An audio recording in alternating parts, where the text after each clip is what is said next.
नमस्कार साथियों, आज शिक्षा विजन में आपका स्वागत है। बात करते हैं राजस्थान करंट अफेयर से संबंधित कुछ महत्वपूर्ण प्रश्नों की। तो शुरू करते हैं आज का टॉपिक। पहला प्रश्न है, अभी नहीं अभियान का संबंध है। अभी नहीं जो अभियान चालू हुआ था राजस्थान सरकार में, राजस्थान प्रदेश में, उसका संबंध किससे है? ऑप्शन ए है स्वच्छता और संस्कार से, ऑप्शन बी पर्यावरण संरक्षण से, ऑप्शन सी बाल विवाह की रोकथाम से, ऑप्शन डी नशा मुक्ति और रोकथाम से। अभियान का नाम है अभी नहीं, इसका संबंध किससे? स्वच्छता, संस्कार, पर्यावरण संरक्षण, बाल विवाह की रोकथाम या नशा मुक्ति और रोकथाम। तो इसका सही उत्तर है वो है सी, बाल विवाह की रोकथाम। अभी नहीं अभियान का जो संबंध है वो है बाल विवाह की रोकथाम से। और इसका जो थीम था, इस अभियान का जो थीम है वो है, पहले सपने साकार हो फिर शादी पर विचार हो। तो थीम क्या है इसका? पहले सपने साकार हो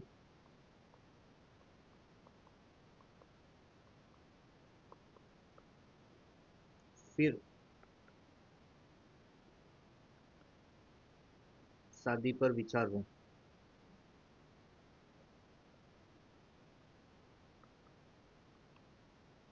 अगला प्रश्न देखिए। प्रश्न नंबर 2, वायु शक्ति 2024 का युद्धाभ्यास। वायु शक्ति 2024 युद्धाभ्यास का आयोजन किस जगह पर किया गया या कहाँ हुआ है? वायु शक्ति 2024 का युद्धाभ्यास जो हुआ है, युद्धाभ्यास वो किस जगह पर हुआ है? ऑप्शन ए Pokhran field firing range Jaisalmer, चांदन field firing range Jaisalmer, Thar रेगिस्तान बीकानेर और महाजन फील्ड फायरिंग रेंज बीकानेर। तो इसका जो सही उत्तर वो है चांदन फायर फील्ड जैसलमेर। इस जगह पर इसका क्या हुआ? युद्धाभ्यास हुआ है। किसने किया था ये युद्धाभ्यास? ये किया था भारतीय वायुसेना ने। भारतीय वायुसेना द्वारा किया गया ये युद्धाभ्यास था। हुआ था ये 17 फरवरी 2024 को। 17 फरवरी 2024 को हुआ था। डे नाइट युद्धाभ्यास था ये, डे नाइट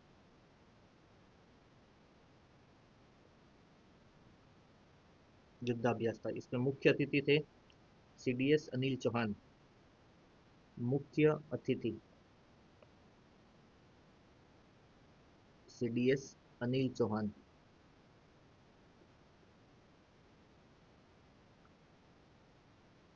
और इसमें जो मुख्य रूप से जो अपने फाइटर जेट थे वो थे, कौन कौन से थे जिसने मुख्य रूप से इसमें भाग लिया है? आकर्षण का केंद्र रहे, एक तो था तेजस 2000, मिग 29, MI 17,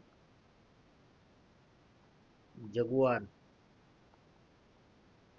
उसके अलावा राफेल, तेजस,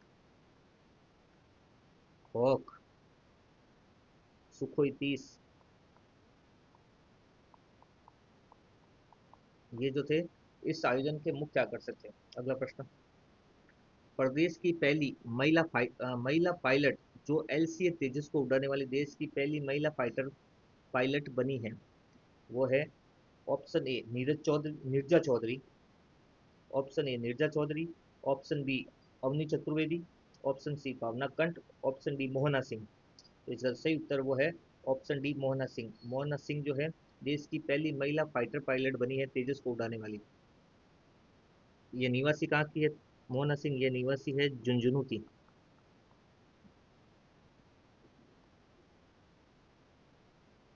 झुंझुनू में एक जगह पड़ती है उदयपुर वाटी।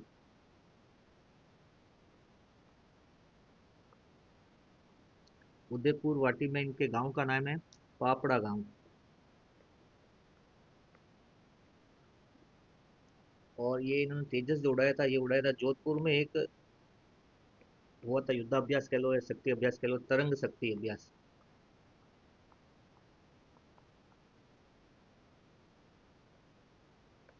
इस अभियान में इन्होंने क्या था, तेजस को उड़ाया था।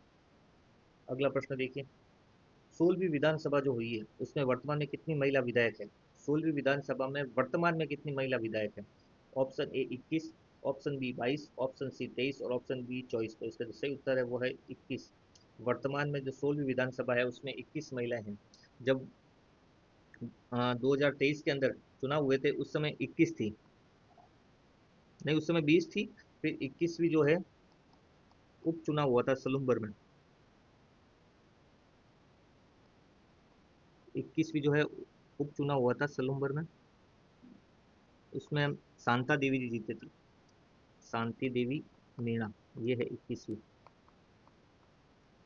जब चुनाव हुए थे संपन्न उस समय 20 थे, फिर 21वीं जो है उपचुनाव हुआ था सलूम्बर में, उसमें शांति देवी मीणा जीती थी। और वर्तमान में हिसाब से 21 में से देखे तो 10 तो है भाजपा में, 10 भाजपा में, कांग्रेस में 9 और अन्य में 2। जिसमें से मंत्री कितने हैं अभी वर्तमान सरकार में, अगर मंत्री की बात करें तो मंत्री बनी है 2 महिलाएं, जिसमें एक तो है दिया कुमारी जी और दूसरी है मंजू बागमत, ये 2 है महिलाएं। और 2008 से अगर अभी कंपेयर करें तो 2008, 2013, 2018 और 2023 के हिसाब से अगर आप देखो तो महिला विधायकों की संख्या देखोगे तो 2008 में थी 29, 2013 में भी 29, 2018 में 27 और इस बार है 21।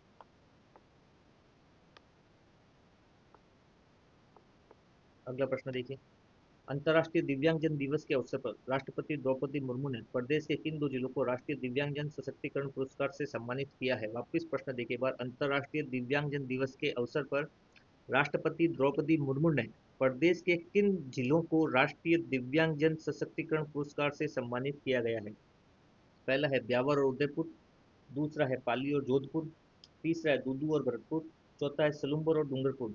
तो इसका सही ऑप्शन है वो है डी, सलूम्बर और डूंगरपुर को जो है राष्ट्रीय दिव्यांगजन सशक्तिकरण पुरस्कार से सम्मानित किया है। और ये किया इसलिए है क्योंकि इसने जो अपने जो कार्यों का उल्लेखनीय कार्य किया इस अभियान के अंतर्गत। अभियान का नाम था सुगम्य भारत अभियान।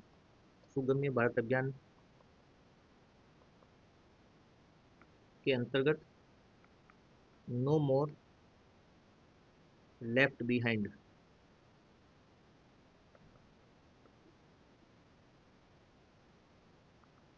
इसमें इन्होंने क्या क्या उल्लेखनीय कार्य किया है इन 2 जिलों ने। उल्लेखनीय कार्यों के लिए इन दोनों को सम्मानित किया गया राष्ट्रपति द्रौपदी मुर्मू द्वारा। वर्ष 2023-24 के मथुरा दास माथुर क्रिकेट अवार्ड इनमें से किस प्रदेश के खिलाड़ी को नहीं मिला है? ऑप्शन है Abhijeet Tomar, option B Rohan Rajbhar, option C Mahipal Lomror, option D Rajat Baghel.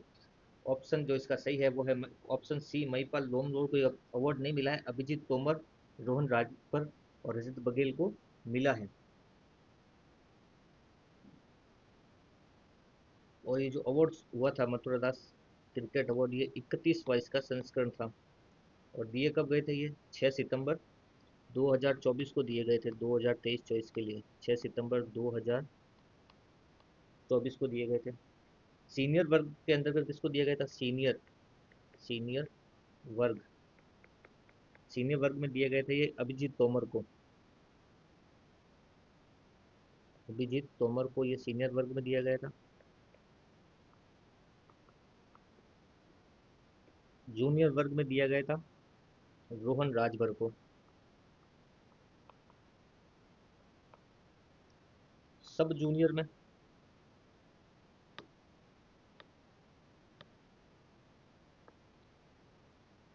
सब जूनियर, सब जूनियर वर्ग में दिया गया था रजत बघेल को।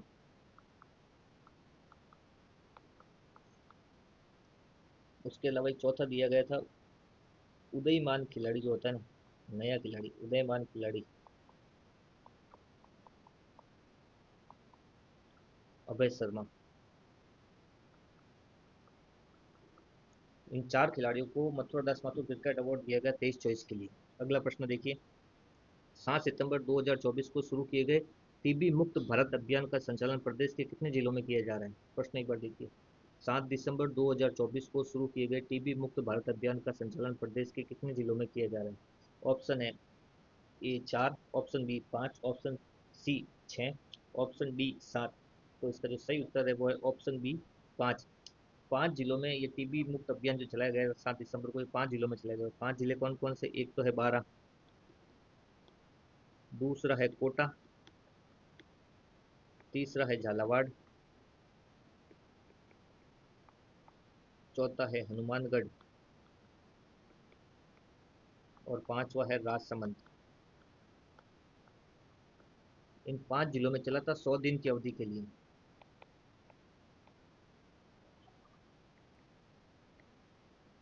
अगला प्रश्न, प्रदेश के किस स्थान पर विज्ञान केंद्र और तारामंडल का निर्माण किया जाएगा? प्रदेश के किस स्थान पर विज्ञान केंद्र और तारामंडल का निर्माण किया जाएगा? Option A Kota, option B Jaipur, option C Jhunjhunu, option D Ajmer. चार ऑप्शन वापस देखिए, बनने वाला क्या है? विज्ञान केंद्र और तारामंडल केंद्र बनेगा। बनेगा कहाँ? कोटा, जयपुर, झुंझुनू, अजमेर। तो इसका जो सही आंसर है वो है कोटा। कोटा के अंतर्गत ये विज्ञान केंद्र और तारामंडल केंद्र बनेगा। अगला प्रश्न, आंगनबाड़ी केंद्रों पर अमृत आहार योजना का शुभारंभ किस तिथि से शुरू हुआ है? आंगनवाड़ी केंद्रों पर अमृत आहार योजना का शुभारंभ हुआ है अभी, और किस तिथि को हुआ है? ऑप्शन है 14 अक्टूबर 2024, ऑप्शन बी 14 नवंबर 2024, ऑप्शन सी 14 दिसंबर 2024, ऑप्शन डी 14 जनवरी 2025। तो इसका जो सही आंसर है वह ऑप्शन सी 14 दिसंबर 2024 को इस अमृत आहार योजना का शुभारंभ किया गया है। और ये योजना चालू क्यों की गई? राज्य सरकार जो थी उसका 1 वर्ष पूर्व हुआ है, 1 वर्ष पूरा हुआ है राज्य सरकार के 1 वर्ष पूरा होने पर यह समारोह आयोजित किया गया था। इसमें होगा क्या? सप्ताह में 3 दिन गर्म दूध दिया जाएगा। सप्ताह में आंगनवाड़ी केंद्र जो होते हैं वहां पर सप्ताह में 3 दिन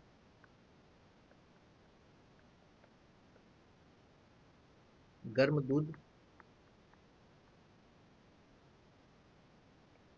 उपलब्ध कराया जाएगा या दिया जाएगा।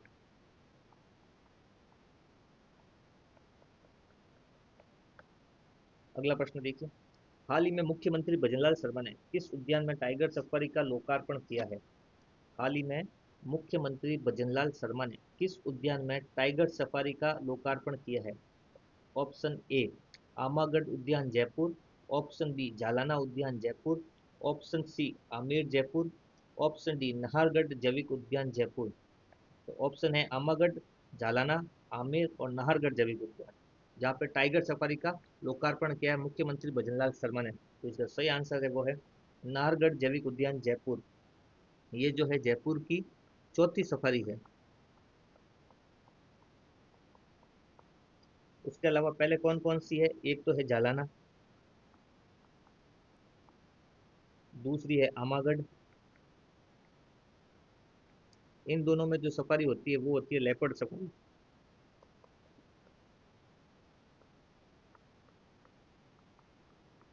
उसके बाद है आमेर।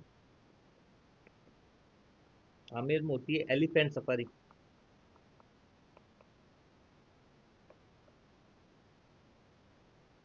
और नाहरगढ़ यहाँ पे होगी टाइगर वाली। नाहरगढ़ जैविक उद्यान में होगी टाइगर सफारी।